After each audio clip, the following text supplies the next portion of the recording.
The Senate will convene as a court of impeachment, and the chaplain will lead us in prayer.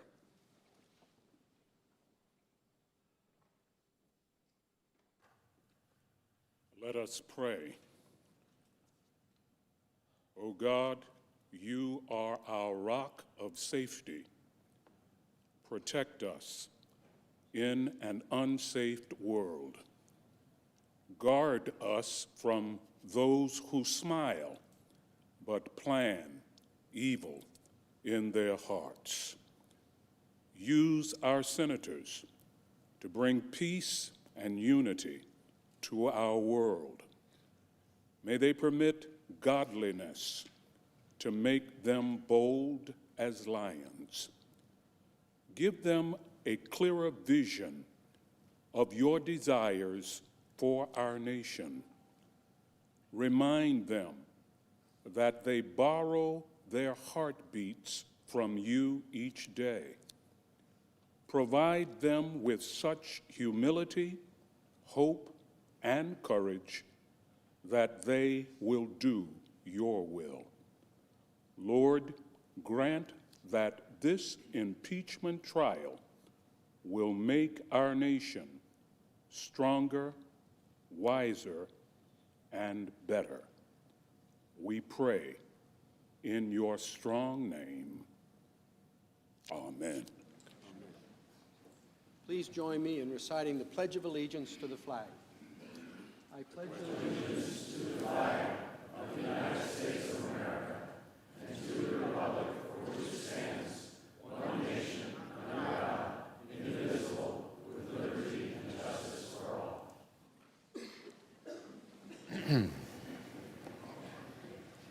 Please be seated. If there is no objection, the journal of proceedings of the trial are approved to date.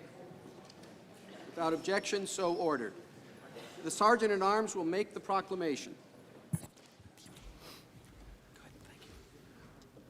Hear ye, hear ye, hear ye.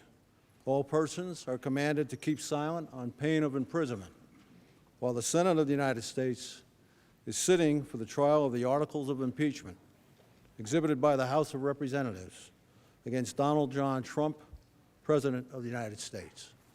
Mr. Chief Justice, The Majority Leader is recognized. we expect several hours of session today with probably one quick break in the middle. Thank you. Pursuant to the provisions of Senate Resolution 483, the Counsel for the President have 15 hours and 33 minutes remaining to make the presentation of their case, though it will not be possible to use the remainder of that time before the end of the day. The Senate will now hear you. Thank you, Mr. Chief Justice. Members of the Senate, just to give you a very quick, brief overview of today, we do not intend to use much of that time today, Mr. Chief Justice. We intend to be, our goal is to be finished by dinner time and well before. We'll have 3 presentations. First will be Pat Philbin, Deputy White House Counsel. Then Jay Sekulow will give a presentation. We'll take a break if that's okay with you, Mr. Leader, and then after that, I'll finish with a presentation. So that's our goal for the day, and with that, I'll turn it over to Pat Philbin.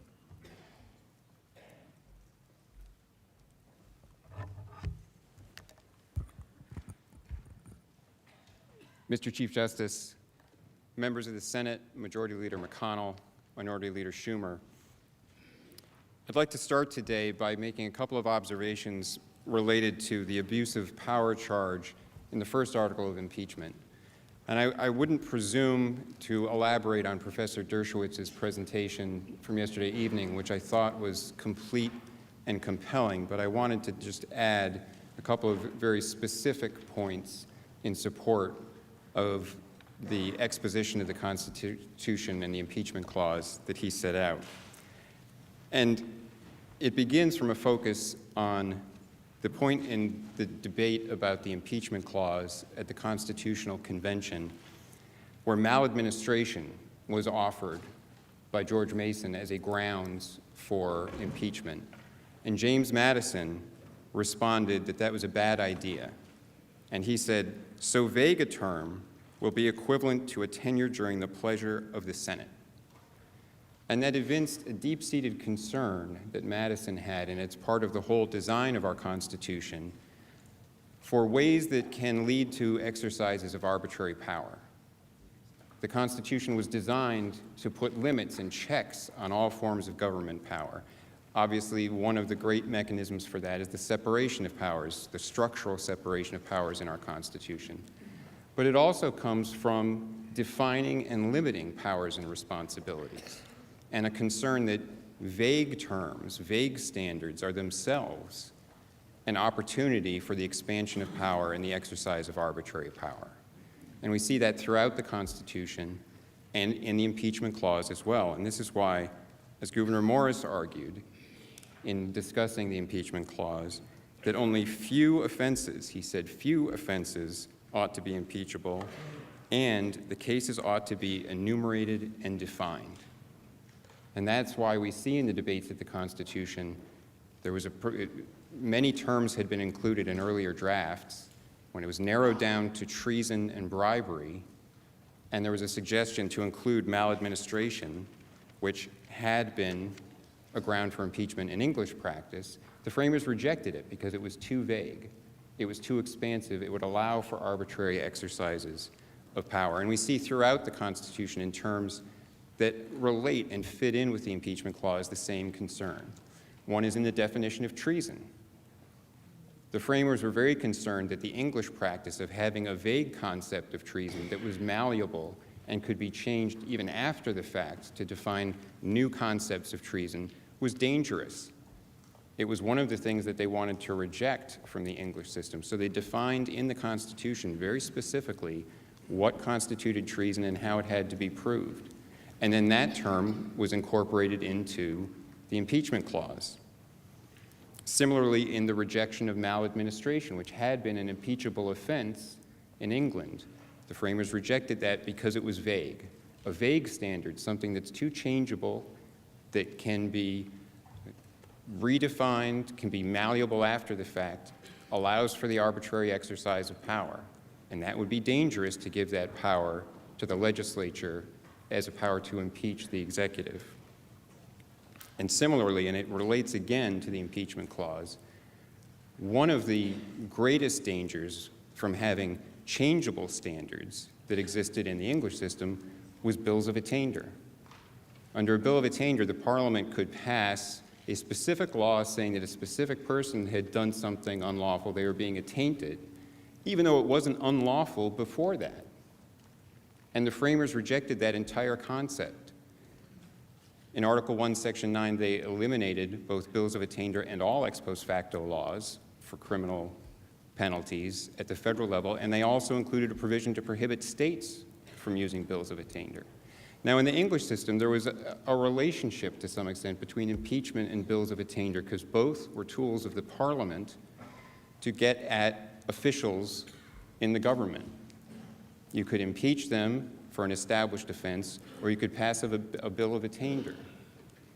And it was because the definition of impeachment was being narrowed that George Mason at the debate suggested, and he pointed out, in the English system, there's a bill of attainder. It's been a great useful tool for the government, but we're eliminating that, and now we're getting a narrow definition of impeachment. We ought to expand it to include maladministration. And Madison said no, and the framers agreed. We have to have enumerated and defined offenses, not a vague concept, not something that can be blurry and interpreted after the fact, and that could be used essentially to make policy differences or other differences like that the subject of impeachment. All of the steps that the framers took in the way they approached the impeachment clause were in terms of narrowing, restricting, constraining, enumerating offenses, and not a vague and malleable approach as there had been in the English system. And I think the minority views of Republican members of the House Judiciary Committee at the time of the Nixon impeachment inquiry summed this up and reflected it well, because they explained, and I'm quoting from the minority views in the report, the whole tenor of the framers' discussions, the whole purpose of their many careful departures from English impeachment practice was in the direction of limits and of standards. An impeachment power exercised without extrinsic and objective standards would be tantamount to the use of bills of attainder and ex post facto laws, which are expressly forbidden by the Constitution and are contrary to the American spirit of justice. And what we see in the House manager's charges and their definition of abuse of power is exactly antithetical to the framers' approach, because their very premise for their abuse of power charge is that it is entirely based on subjective motive, not objective standards, not predefined offenses, but the president can do something that is perfectly lawful, perfectly within his authority.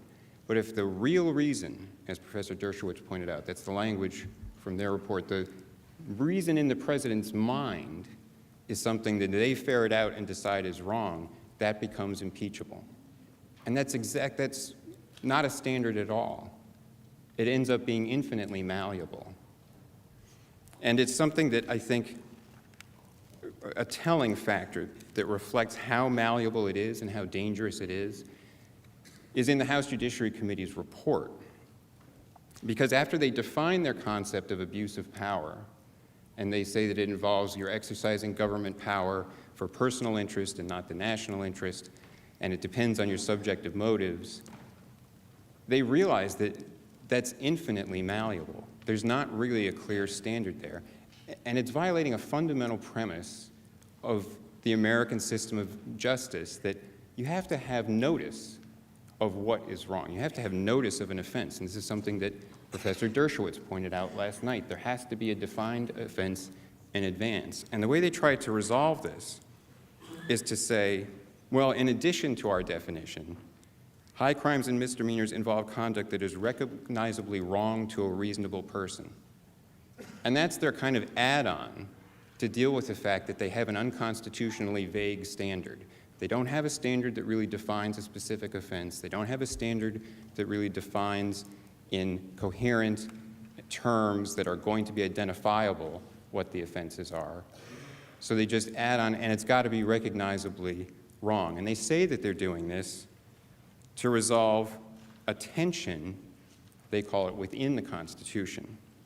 Because they point out, and this is quoting from the report, the structure of the Constitution, including its prohibition on bills of attainder and the ex post facto clause, implies that impeachable offenses should not come as a surprise. And that's exactly what Professor Dershowitz pointed out. And everything about the terms of the Constitution, speaking of an offense and a conviction, that it's all crimes should be tried by jury except impeachments, they all talk about impeachment in those criminal offense terms. But the tension here isn't within the Constitution, it's between the House manager's definition, which lacks any coherent definition of an offense that would catch people by surprise, and the Constitution. That's the tension that they're trying to resolve, is between their malleable standard that actually states no clear offense and the Constitution and the principles of justice embodied in the Constitution that require some clear offense. So I wanted to point that out in relation to the standards for impeachable offenses, because it's another piece of the constitutional puzzle that fits in with the exposition that Professor Dershowitz set out. And it also shows an inherent flaw in the House manager's theory of abuse of power, regardless of whether or not one accepts the view that an impeachable offense has to be a crime, a defined crime. There is still the flaw in their definition of abuse of power, that it is so malleable, based on purely subjective standards, that it does not provide any cognizable notice of an offense. It is so malleable, it in effect recreates the offense of maladministration that the framers expressly rejected, as Professor Dershowitz explained. The second point that I wanted to make is that how do we tell, under the House manager's standard, what an illicit motive is, when there's an illicit motive? How are we supposed to get the proof of what's inside the president's head? Because, of course, motive is inherently difficult to prove, where you're talking about, as they've conceded, they're talking about perfectly lawful actions on their face within the constitutional authority of the president, but they want to make it impeachable if it's just the wrong idea inside the president's head. And they explain in the House Judiciary Committee report that the way we'll tell if the president had the wrong motive, is we'll compare what he did to what staffers in the executive branch said he ought to do.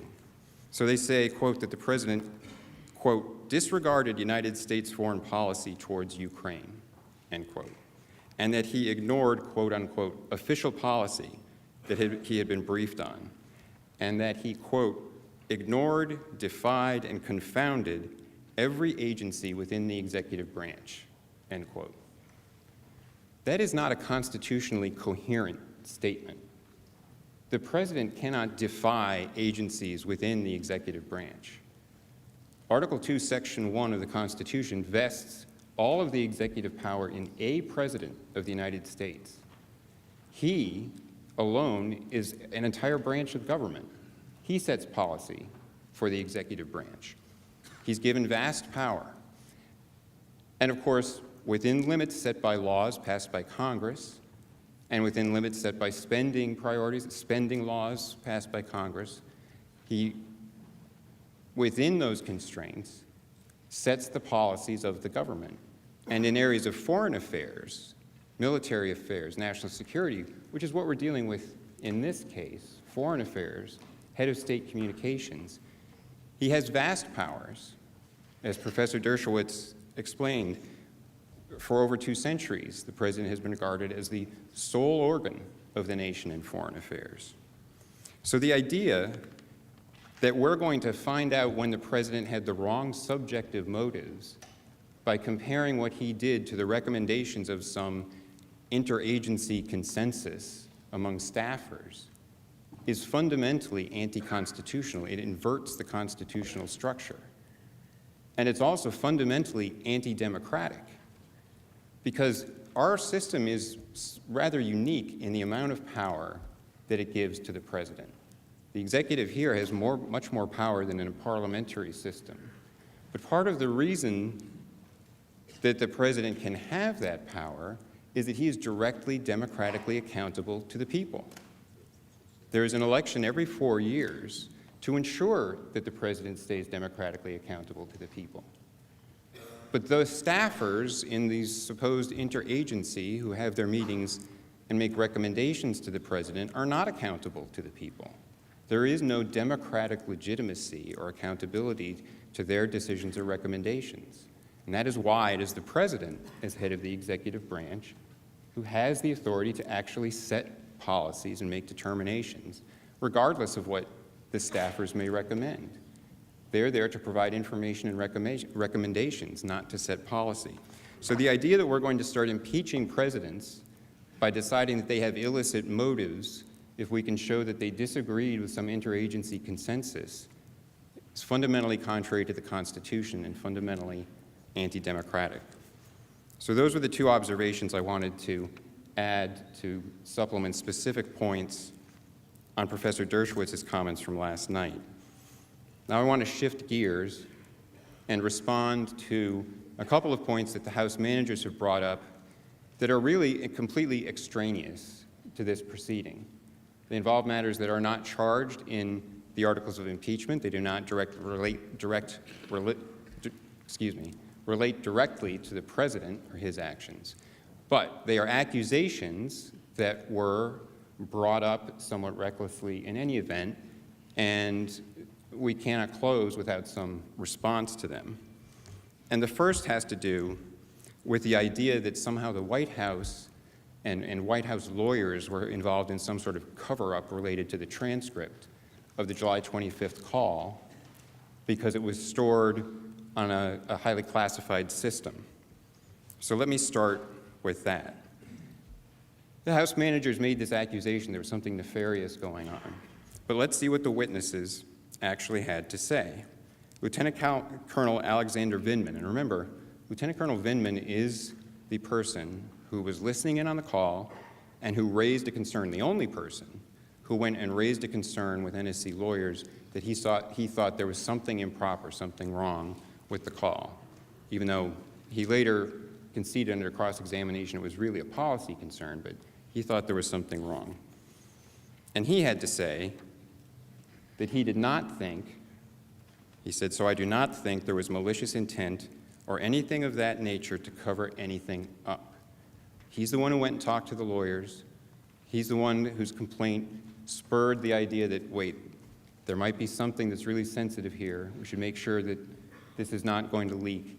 He thought there was nothing covering it up. His boss, Senior Director Tim Morrison, had similar testimony. So to the best of your knowledge, there's no malicious intent in moving the transcript to the compartmented server? Correct. And the idea that there was some sort of cover-up is further destroyed by the simple fact that everyone who, as part of their jobs, needed access to that transcript still had access to it, including Lieutenant Colonel Vindman. Right? So the person who raises a complaint still has access to the transcript the entire time. And this is the way Mr. Morrison's testimony explained that. And even on the code word server, you had access to it. Yes. So at no point in time during the course of your official duties were you denied access to this information? Correct. Is that correct? And to your knowledge, anybody on the NSC staff that needed access to the transcript for their official duties always was able to access it, correct? People that had a need to know and a need to access it? Once it was moved to the compartmented system? Yeah. Yes. Okay. Now, as Mr. Morrison testified, he had recommended restricting access to the transcript, not because he had any concern that there was anything improper or illegal, but he was concerned about a potential leak. And as he put it, how that, quote, would play out in Washington's polarized environment, end quote, and would, quote, affect the bipartisan support our Ukrainian partners currently experience in Congress. And he was right to be concerned potentially about leaks because the Trump administration has faced national security leaks at an alarming rate. Lieutenant Colonel Vindman himself said that concerns about leaks seemed justified, and it was not unusual that something would be put in a more restricted circulation. Now, what else is in the record evidence? Mr. Morrison explained his understanding of how the transcript ended up on that server. I spoke with the NSC Executive Secretariat staff, asked them why, and they did their research and they informed me it had been moved to the higher classification system at the direction of John Eisenberg, whom I then asked why. I mean, if that was the judgment he made, that's not necessarily mine to question, but I didn't understand it. And he essentially told me I gave no such direction. He did his own inquiry, and he represented back to me that it was, his understanding was that it was a kind of administrative error, that when he also gave direction to restrict access, the Executive Secretariat staff understood that as an apprehension that there was something in the content of the MEMCON that could not exist on the lower classification system. So to the best of your knowledge, there's no malicious intent in moving the transcript to the compartmented server? Correct. Everyone who knew something about it and who testified agreed there was no malicious intent. The call was still available to everyone who needed it as part of their job, and it certainly wasn't covered up or deep-sixed in some way. The president declassified it and made it public. So why we're even here talking about these accusations about a cover-up when it's a transcript that was preserved and made public is somewhat absurd. Now, the other point I'd like to turn to, another accusation from the House managers, is that the whistleblower complaint, when the whistleblower complaint was not forwarded to Congress, they've said that lawyers at the Department of Justice this time, they accuse OLC, the Office of Legal Counsel, of providing a bogus opinion for why the Director of National Intelligence did not have to advance the whistleblower's complaint to Congress. And Manager Jeffries said that OLC opined, quote, without any reasonable basis that the acting DNI did not have to turn over the complaint to Congress, end quote. And the way he portrayed this, now there's a statute that says if the Inspector General of the intelligence community finds a matter of urgent concern, it must be forwarded to Congress. And Manager Jeffries portrayed this as if the only thing to decide was, were these claims urgent? He said, quote, "What could be more urgent than a sitting president trying to cheat in an American election by soliciting foreign interference?" That's not the only question. The statute doesn't just say if it's urgent, you have to forward it. It talks about urgent concern as a defined term.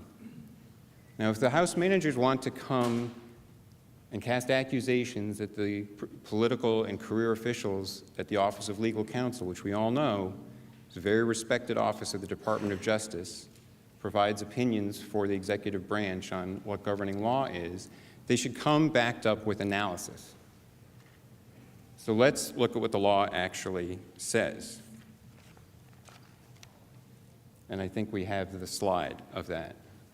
Urgent concern is defined as a serious or flagrant problem, abuse, violation of law relating to the funding, administration, or operation of an intelligence activity within the responsibility and authority of the Director of National Intelligence involving classified information.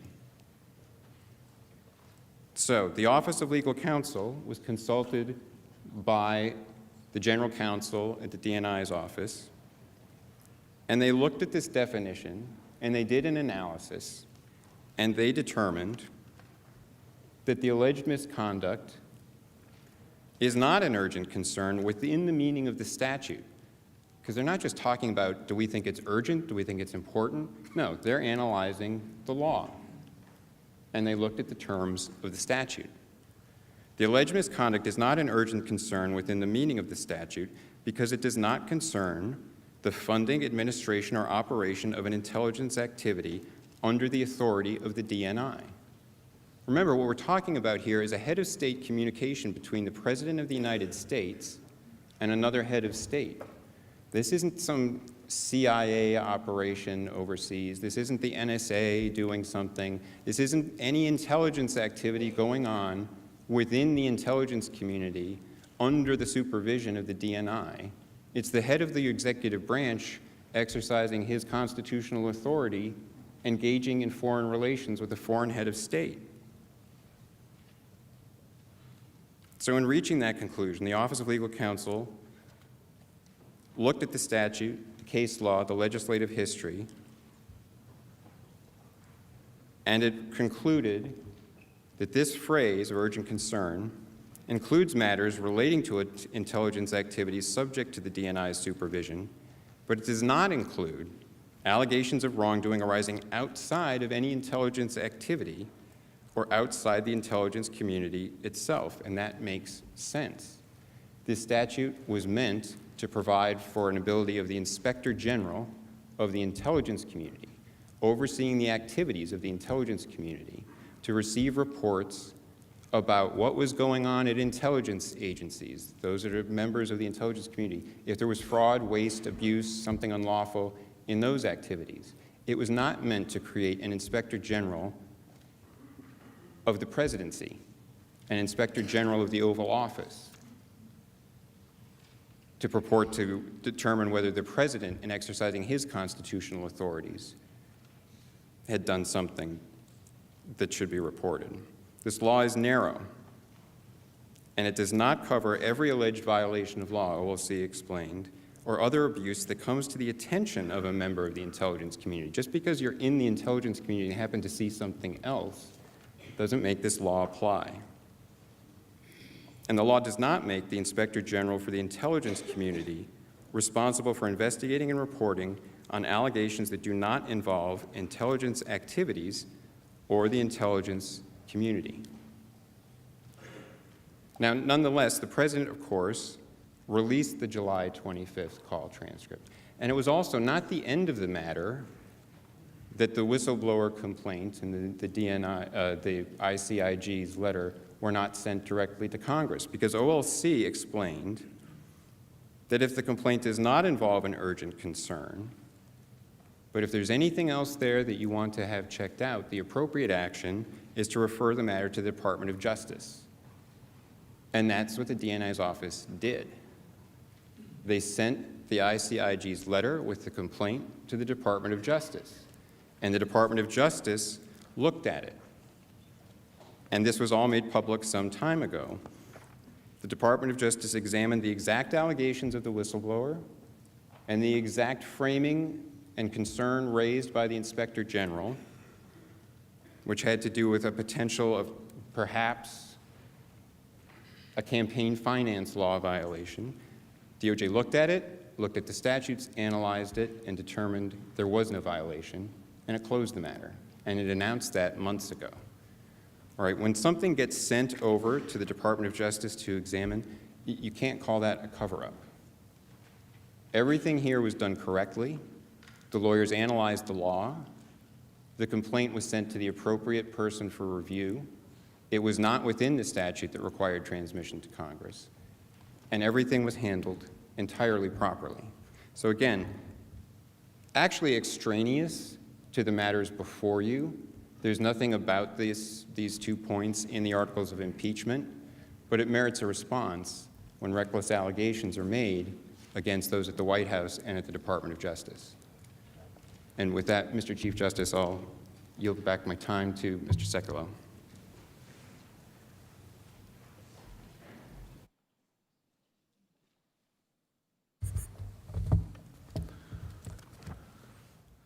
Thank you, Mr. Chief Justice. Majority Leader McConnell, Democratic Leader Schumer, House managers, members of the Senate.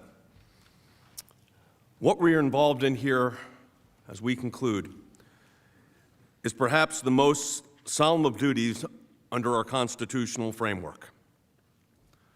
The trial of the leader of the free world and the duly elected President of the United States. It is not a game of leaks and unsourced manuscripts. That's politics, unfortunately, and Hamilton put impeachment in the hands of this body, the Senate, precisely and specifically to be above that fray. This is the greatest deliberative body on earth. In our presentation so far, you've now heard from legal scholars from a variety of schools of thought, from a variety of political backgrounds. But they do have a common theme with a dire warning: danger, danger, danger. To lower the bar of impeachment based on these articles of impeachment would impact the functioning of our constitutional republic and the framework of that Constitution for generations. I asked you to put yourself, and I'm quoting Mr. Schiff's, Manager Schiff's statement his father made about putting yourselves in the shoes of someone else, and I said, I'd like you to put yourself in the shoes of the President. And I think it's important as we conclude today that we're reminded of that fact. The President of the United States, before he was the President, was under an investigation. It was called Crossfire Hurricane. It was an investigation led by the FBI, the Federal Bureau of Investigation. James Comey eventually told the President a little bit about the investigation and referenced the Steele dossier. James Comey, the then director of the FBI, said it was salacious and unverified. So salacious and unverified that they used it as a basis to obtain FISA warrants. Members, managers here, managers at this table right here, said that any discussions on the abuse from the Foreign Intelligence Surveillance Act utilized to get the FISA warrants from the court were conspiracy theories. I told you at the very beginning, I asked do you put yourselves in the shoes of not just this president, of any president that would have been under this type of attack?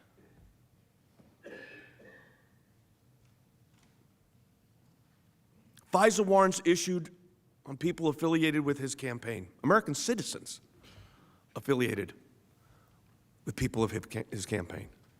Citizens of the United States being surveilled pursuant to an order that has now been acknowledged by the very court that issued the order that it was based on a fraudulent presentation. In fact, evidence specifically changed by the very FBI lawyer who was in charge of this. Changed to such an extent that the Foreign Surveillance Intelligence Court, as I said earlier, I'm not going to repeat it again, issued 2 orders saying that when this agent, this lawyer,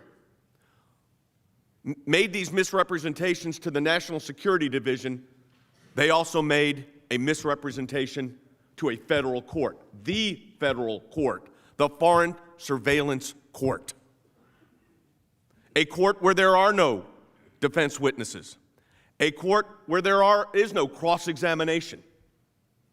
It's a court based on trust. That trust was violated. And then the director of the Federal Bureau of Investigation, James Comey, decides he will leak a memo of a conversation he had with the President of the United States. And he is leaking the memo for a purpose, he said, to obtain the appointment of a special counsel. And lo and behold, a special counsel was appointed.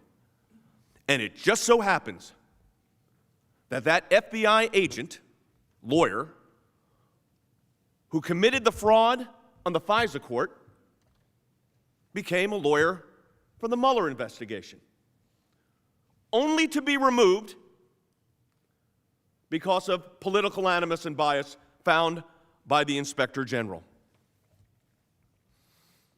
Then we have a special counsel investigation. Lisa Page, Agent Strzok, I'm not going to go into the details. You know them. They're not in controversy, they're uncontroverted. The facts are clear. But does it bother your sense of justice even a little bit, that Bob Mueller allowed the evidence on the phones of those agents to be wiped clean while there was an investigation going on by the Inspector General? Now, if you did it, Manager Schiff, if you did it, Manager Jeffries, if I did that, destroyed evidence, if anyone in this chamber did this, we'd be in serious trouble. Their serious trouble is they get fired. Bob Mueller's explanation for it is, I don't know what happened. I don't know what happened. I can't recall the conversations. You can't view this case in a vacuum. You are being asked, and I say this with the utmost respect, you are being asked to remove an duly elected president of the United States. This isn't we had references to law school exams, and I love the fact that I thought were great analysis yesterday, and I appreciate all of that. But I want to focus today, or my section, on what you're being asked to do. You are being asked to remove a duly elected president of the United States, and you're being asked to do it in an election year. In an election year. There are some of you in this chamber right now that would rather be someplace else. And that's why we'll be brief. I understand. You'd rather be someplace else. Why would you rather be someplace else? Because you're running for president the nomination of your party. I get it. But this is a serious deliberative situation. You're being asked to remove a duly elected president of the United States. That's what the articles of impeachment call for, removal. So we had a special counsel, and we got the report.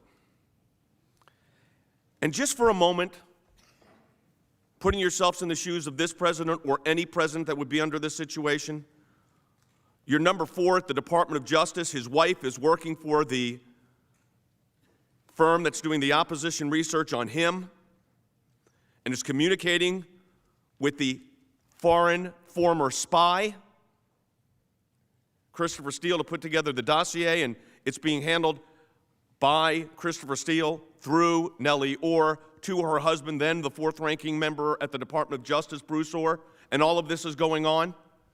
And he doesn't want to tell, and he's testified to this, he doesn't want to tell everybody what he's doing because he's afraid he might have to stop.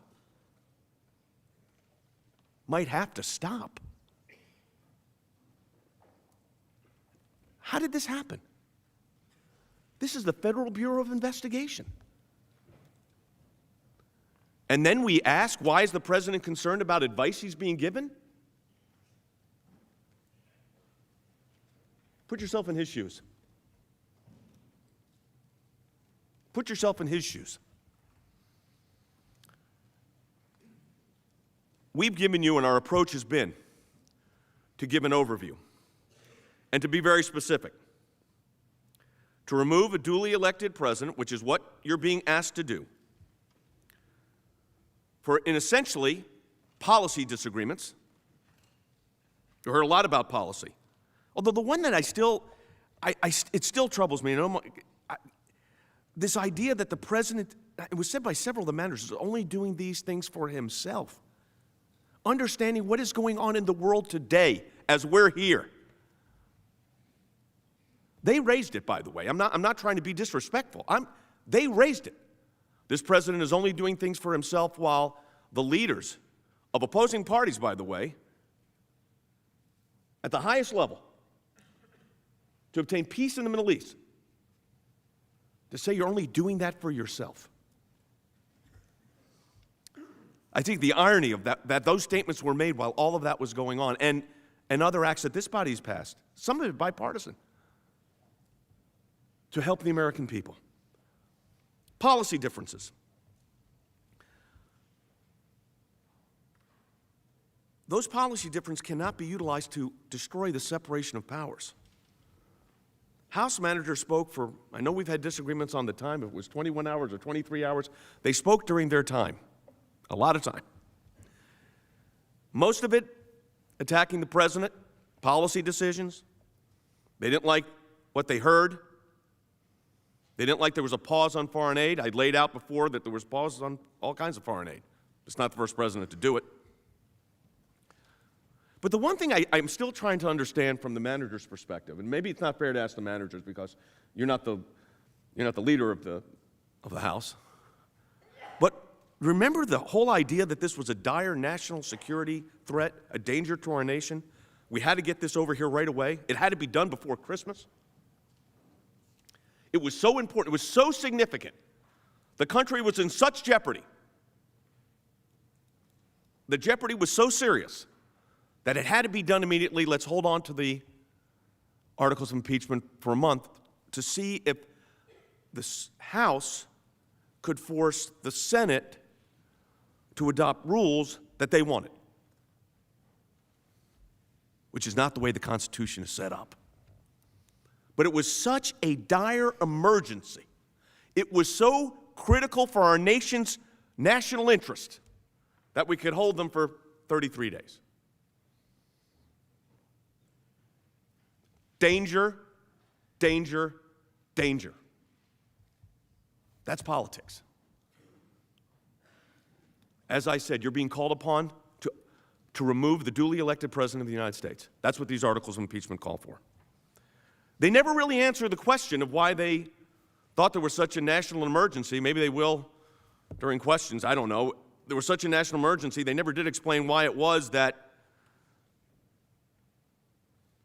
They waited. They certainly didn't wait to have the proceedings as my colleagues have laid out. I mean, those proceedings moved in record time. I suspect that we've been here more than the House actually considered the actual articles of impeachment. Is that the way the Constitution is supposed to work? Is that the design of the Constitution?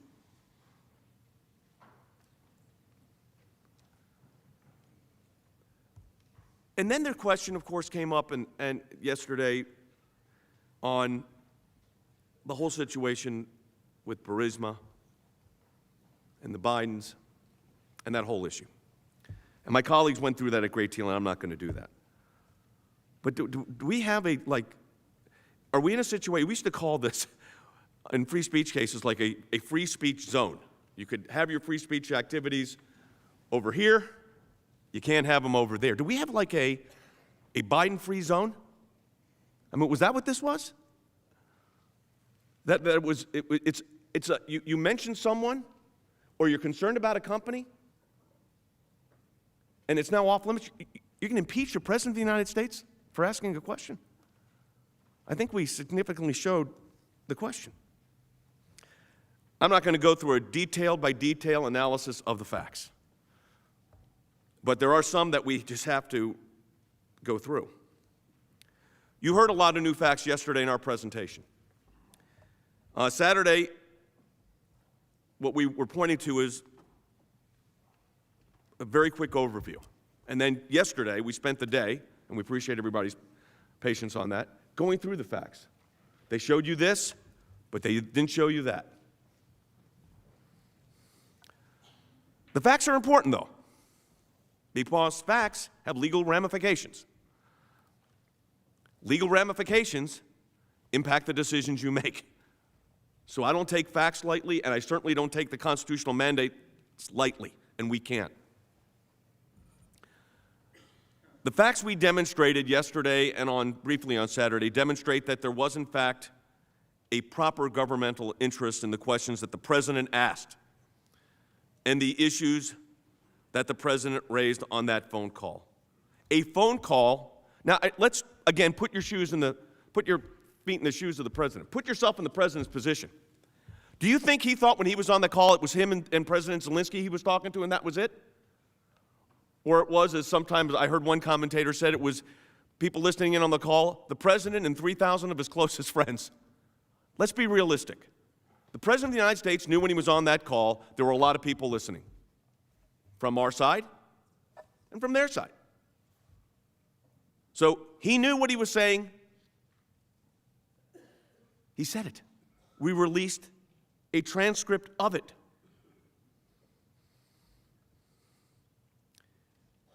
The facts on the call that have been kind of the focus of all of this really focused on foreign policy initiatives both in Ukraine and around the globe. They talked about other countries and other countries. The President has been very concerned about other countries carrying some of the financial load here, not just the United States. That's a legitimate position for a president to take. If you disagree with it, you have the right to do that. But he is the president. As my colleague, Deputy White House Counsel Philbin just said, that's the executive branch prerogative. That is their constitutional appropriate role. So the call is well documented. There were lots of people on the call. The person that would be on the other end of the quid pro quo, if it existed, would have been President Zelensky. But President Zelensky, and we already laid out the other officials from Ukraine, have repeatedly said there was no pressure. It was a good call. They didn't even know there was a pause in the aid. All of that is well documented. I'm not going to go through each and every one of those facts. We did that over the last several days. President Zelensky's senior advisor, Andrei Yermak, was asked if he ever felt there was a connection between military aid and the request for investigations, and he was adamant that we never had that feeling, and we did not have the feeling that this aid was connected to any one specific issue. This is coming from the people who were receiving the aid. So we talk about this whole quid pro quo, and that was a big issue. That's how this actually, before it became a impeachment proceeding, there was, as the proceedings were beginning in the House Permanent Select Committee on Intelligence under Chairman Schiff's role, there was all these discussions. Is it a quid pro quo? Was it extortion? Was it bribery? What was it? And we are clear in our position that there was no quid pro quo. But then yesterday, my co-counsel, Professor Alan Dershowitz, explained last night that these articles must be rejected. He's talking about from a constitutional framework, even if there was a quid pro quo, which we have clearly established there was not. And this is what he said, and I'm going to quote it verbatim.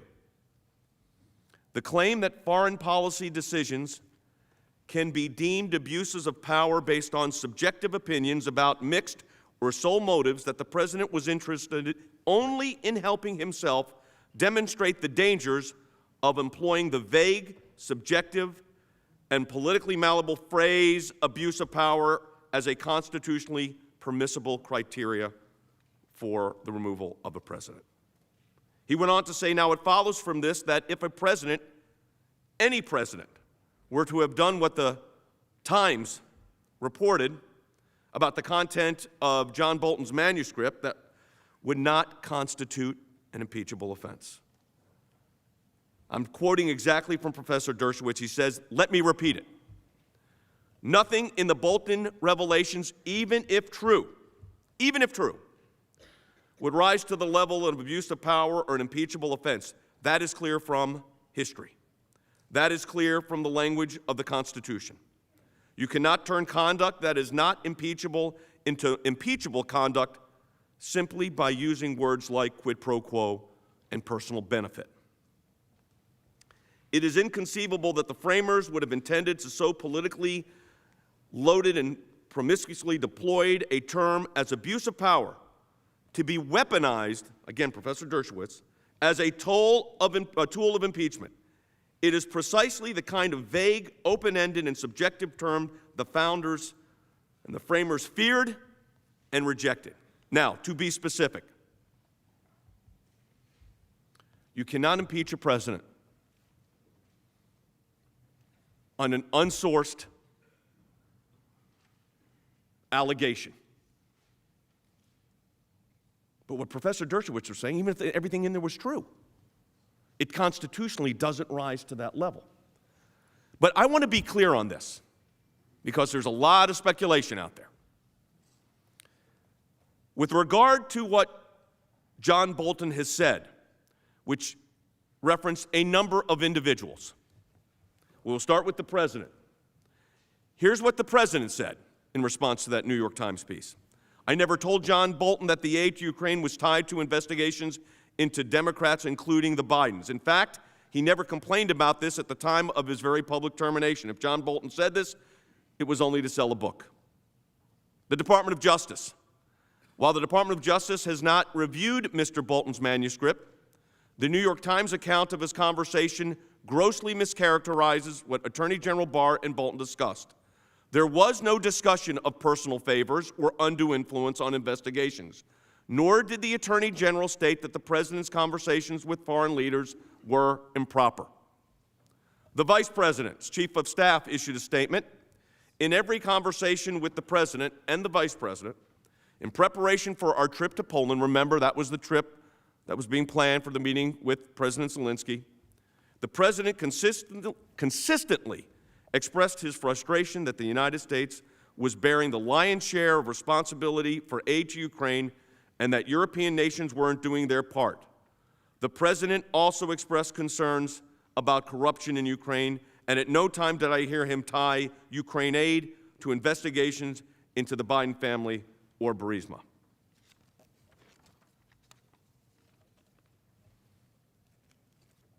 That was the response. Responding to an unpublished manuscript that maybe some reporters have an idea of maybe what it says. That's what the evidence, if you want to call that evidence, I don't know what you'd call that. I'd call it inadmissible, but that's what it is. To argue that the president is not acting in our national interest and is violating his oath of office, which the managers have put forward, is wrong based on the facts and by the way the Constitution is designed. And when you look at the fullness of the record of their witnesses, the witnesses' statements, the transcripts, there's one thing that emerges. There is no violation of law. There's no violation of the Constitution. There is a disagreement on policy decisions. Most of those that spoke at your hearings did not like the president's policy. That's why we have elections.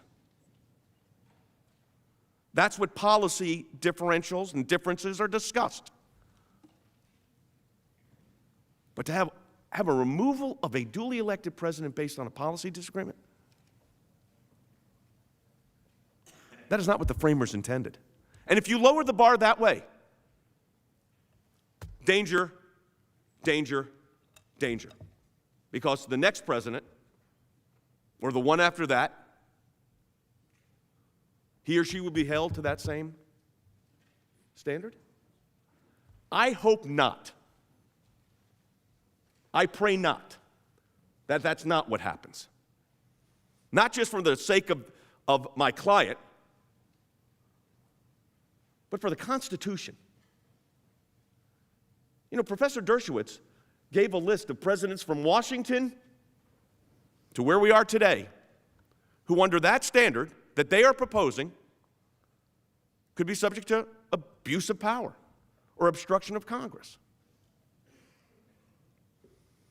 Look, we know that what this is not about a president pausing aid to Ukraine. It's really not about a phone call. It's about a lot of attempts on policy disagreements that are not being debated here. My goodness, how much time? How much time has been spent in the House of Representatives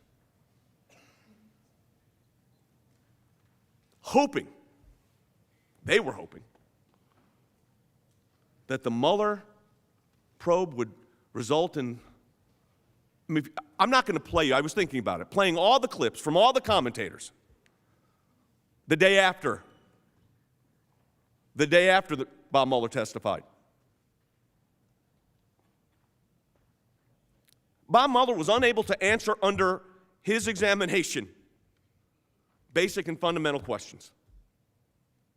He had to correct himself, actually. He had to correct himself before the Senate for something he said before the House. So that's what the president's been living with. And then we're here today arguing about what? A phone call to Ukraine? Or Ukraine aid being held? Or a question about corruption? Or a question about corruption that happens to involve a high public profile figure? Is that what this is? Is that where we are?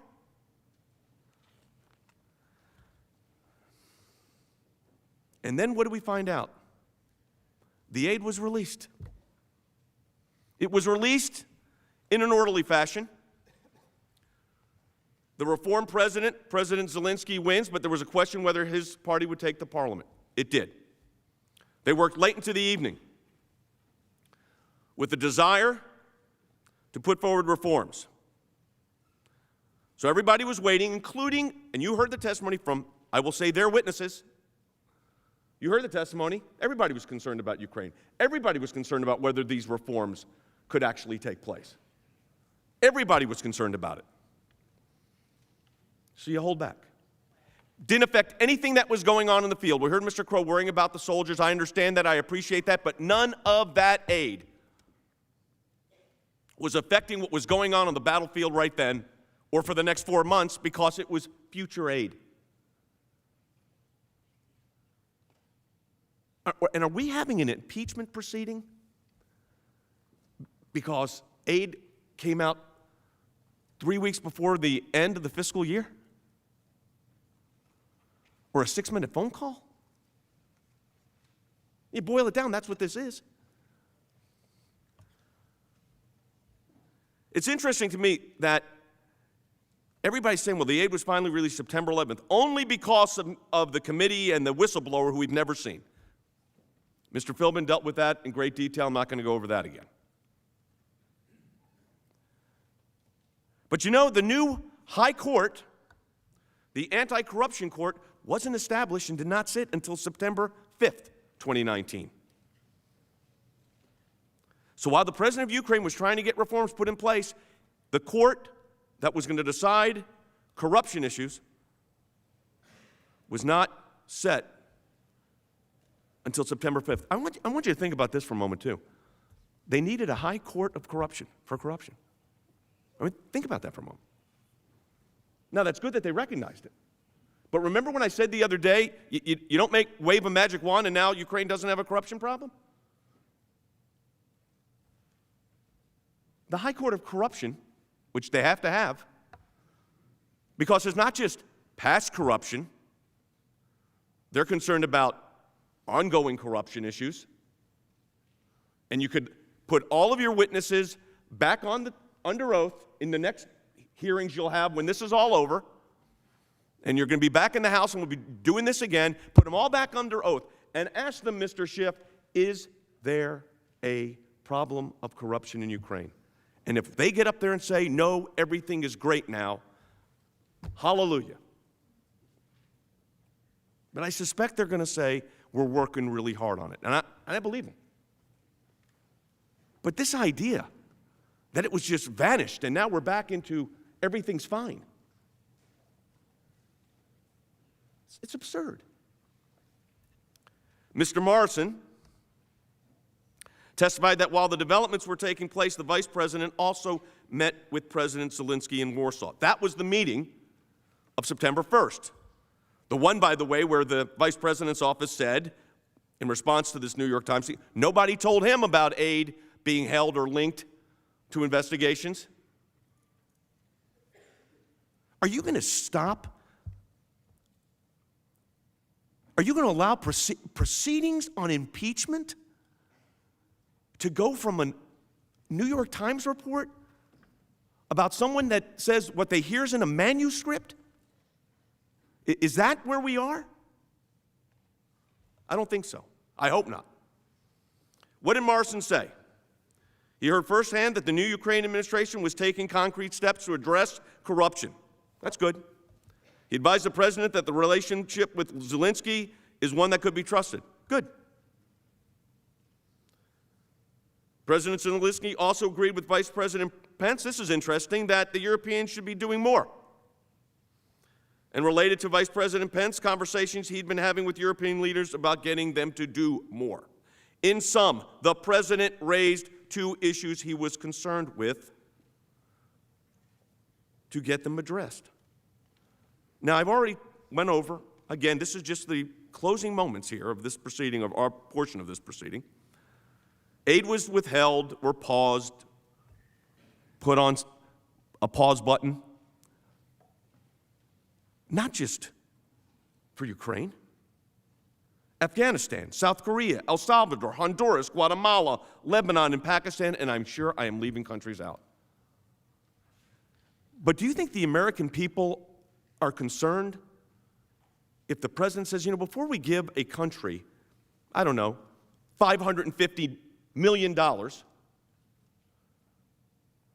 some countries only $400 million, we'd like to know what they're doing with it.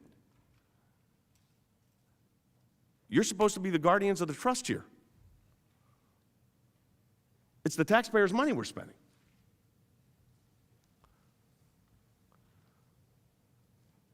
There was a lot of testimony from Dr. Fiona Hill, John Bolton's deputy. Here's what she said about aid that was being held. This is her testimony. There was a freeze put on all kinds of aid and assistance because it was in the process at the time of an awful lot of reviews of foreign assistance. Oh, you mean there was a policy within the administration to review foreign assistance and how we're doing it because we spend a lot of money.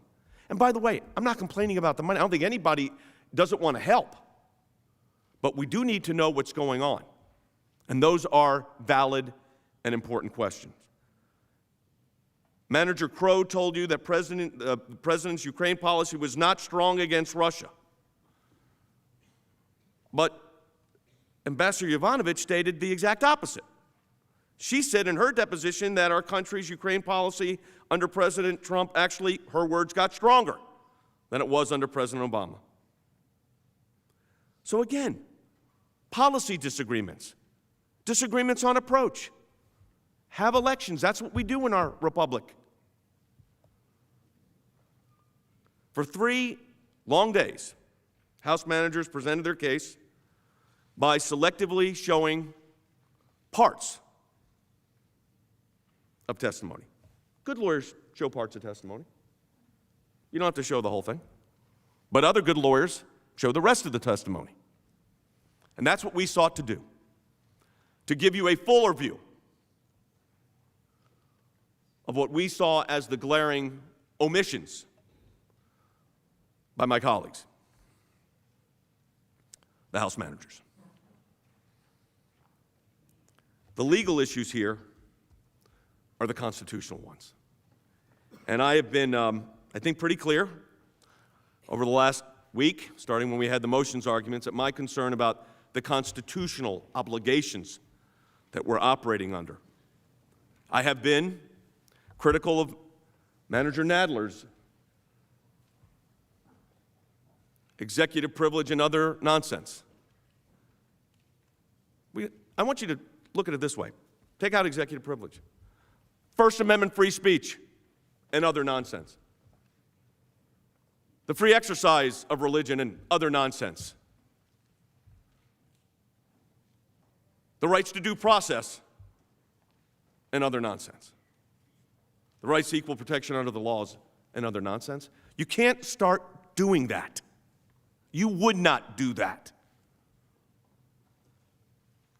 No administration has done that. In fact, since the first administration, George Washington, they wanted information. He thought it was privilege. He said it was executive privilege. But let's not start calling constitutional rights other nonsense, lumping them together. Of course, this is from a House of Representatives that actually believes the attorney-client privilege doesn't apply, which should scare every lawyer in Washington, D.C. But more scary to the lawyers would be for their clients. They say that in writing, in letters. They don't hide it. I would ask them, I'm not going to, it's not my privilege to do that. Do you really believe that? Do you really believe that the attorney-client privilege does not apply in a congressional hearing? Do you really believe that? Because then if it doesn't apply, then there is no attorney-client privilege. Or is that the attorney-client privilege and other nonsense? Danger, danger, danger. We believe that Article 1 fails constitutionally. The President has constitutional authority to engage and conduct foreign policy and foreign affairs. It is our position, legally, the President at all times acted with perfect legal authority, inquired of matters in our national interest, and having received assurances of those matters, continued his policy that his administration put forward of what really is unprecedented support for Ukraine, including the delivery of military aid package that was denied to the Ukrainians by prior administrations. You know, some of the managers right here, my colleagues at the other table, voted in favor of those, wanted Javelin anti-tank missiles for Ukraine.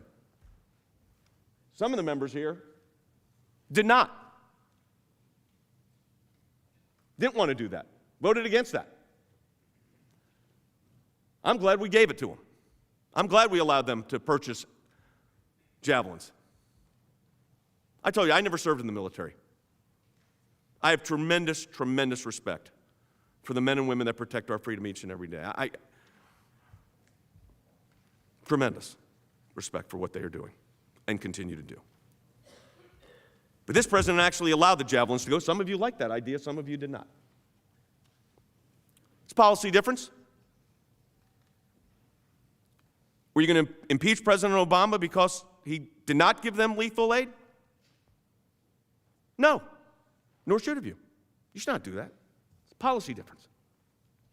Policy difference do not rise to the level of constitutionally mandated or constitutional applications for removal from office. It is policy differences.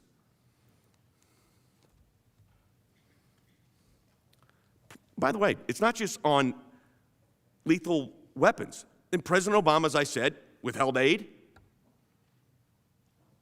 He had the right to do that. You've allowed him to do that. Oh, but we don't like that this president did it, so the rules change. So this president's rules are different than, he has a different set of standards he has to apply than what you allowed the previous administration to apply, and you know what? Or the future administration to apply. That's the problem with these articles. We've laid out, I believe, a compelling case on what the Constitution requires. When they were in the House of Representatives putting this together, did they go through a constitutionally mandated accommodations process to see if there was a way to come up with something? No, they did not. Did they run to court? No. And the one time it was about to happen, they ran the other way.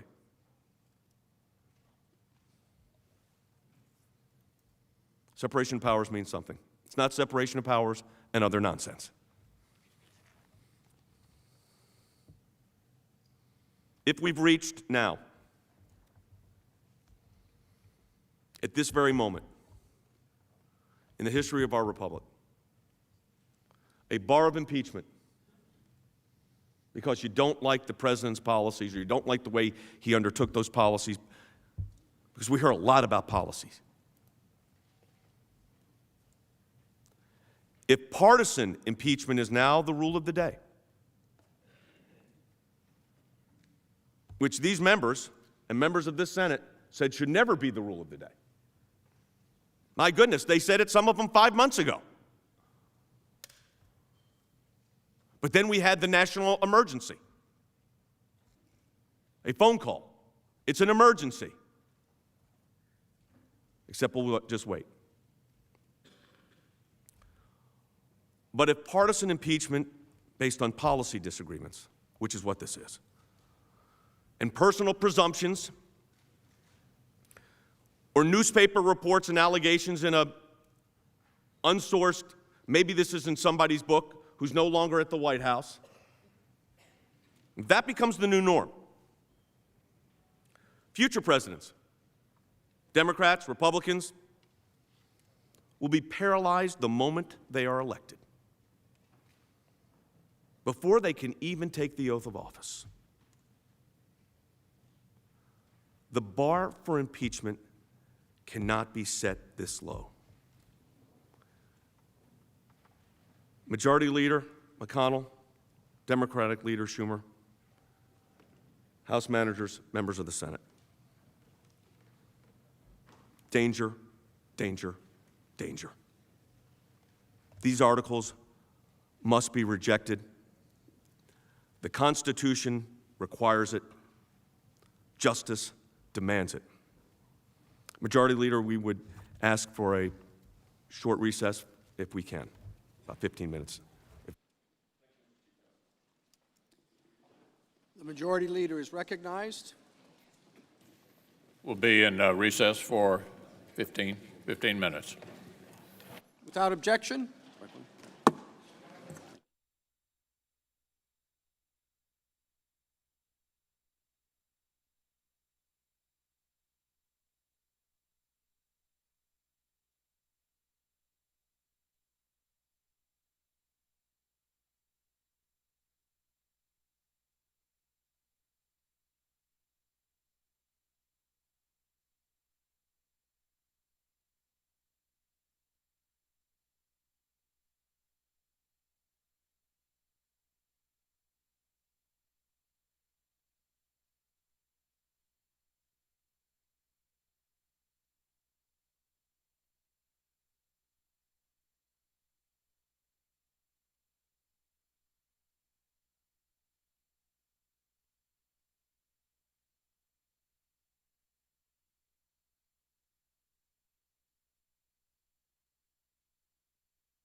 The Senate will come to order.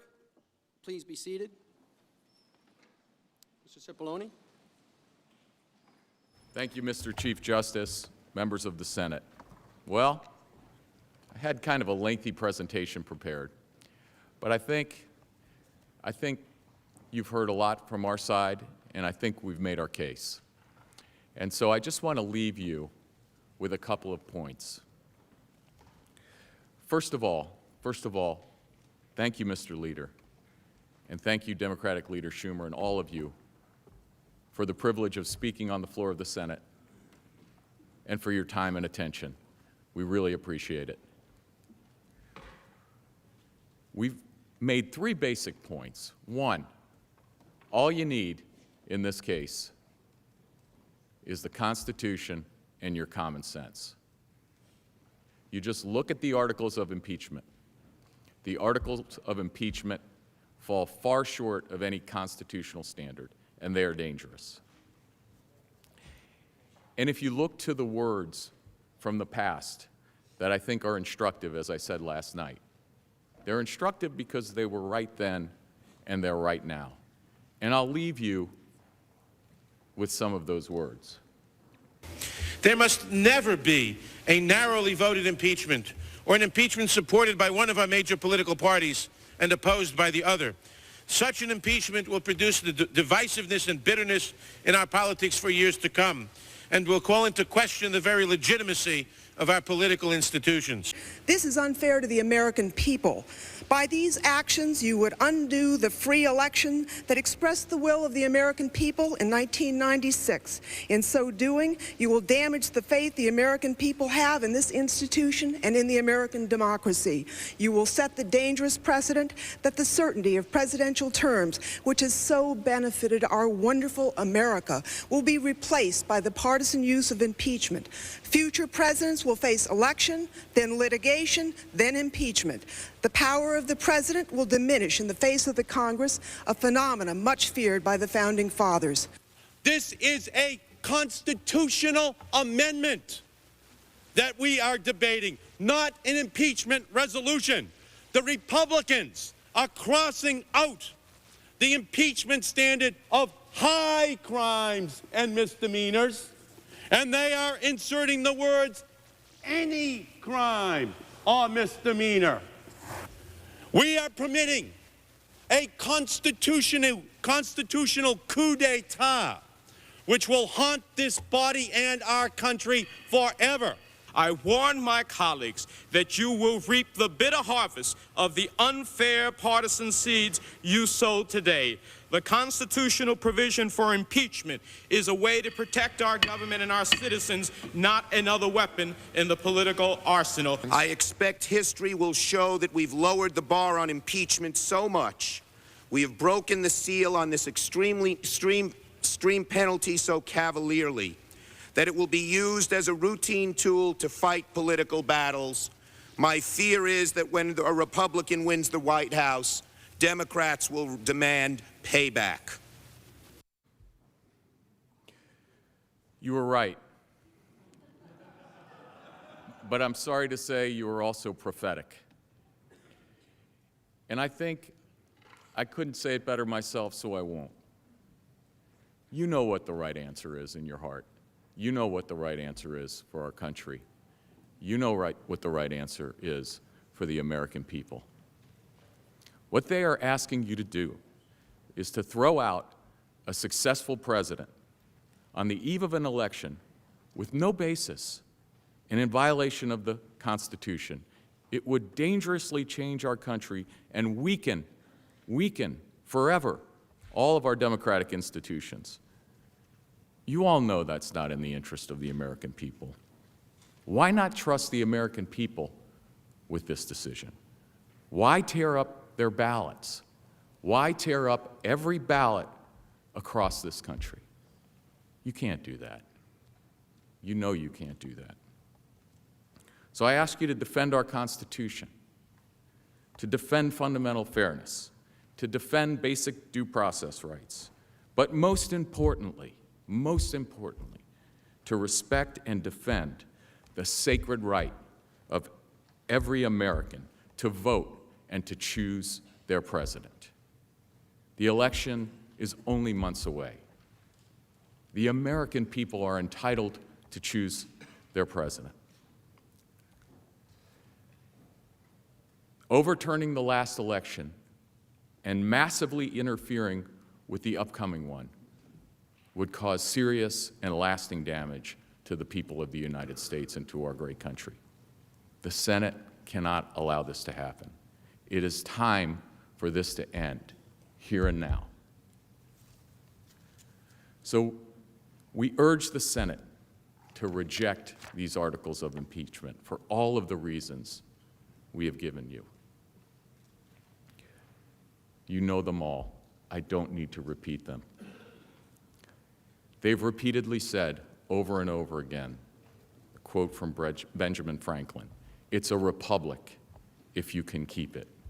And every time I heard it, I said to myself, it's a republic if they let us keep it. And I have every confidence in your wisdom. You will do the only thing you can do, what you must do, what the Constitution compels you to do. Reject these articles of impeachment for our country and for the American people. It will show that you put the Constitution above partisanship. It will show that we can come together on both sides of the aisle and end the era of impeachment for good. You know it should end. You know it should end. It will allow you all to spend all of your energy and all of your enormous talent and all of your resources on doing what the American people sent you here to do, to work together, to work with the President, to solve their problems. So this should end now, as quickly as possible. Thank you again for your attention. I look forward to answering your questions. And with that, that ends our presentation. Thank you very much.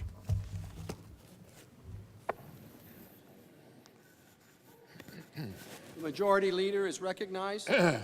Mr. Chief Justice, I have reached an agreement with the Democratic leader on how to proceed during the question period. Therefore, I ask unanimous consent that the question period for senators start when the Senate reconvenes on Wednesday. Further, that the questions alternate between the majority and minority sides for up to 8 hours during that session of the Senate. Finally, that on Thursday, the Senate resume time for senators' questions alternating between sides for up to 8 hours during that session of the Senate. Is there objection? Without objection, so ordered. So we will complete the question period over the next 2 days. I remind senators that their questions must be in writing, will be submitted to the Chief Justice. During the question period of the Clinton trial, senators were thoughtful and brief with their questions, and the managers and counsel were succinct in their answers. I hope we can follow both of these examples during this time. During the impeachment trial of President Clinton, Chief Justice Rehnquist advised counsel, quote, counsel on both sides, that the chair will operate on a rebuttable presumption that each question can be fully and fairly answered in 5 minutes or less, end quote. The transcript indicates that the statement was met with, quote, laughter, end quote. Nonetheless, managers and counsel generally limited their responses accordingly. I think the late chief's time limit was a good one and would ask both sides to abide by it. So, Mr. Chief Justice, I ask unanimous consent that the trial adjourn until 1 p.m. Wednesday, January 29th, and that this order also constitute the adjournment of the Senate. Without objection, we're adjourned.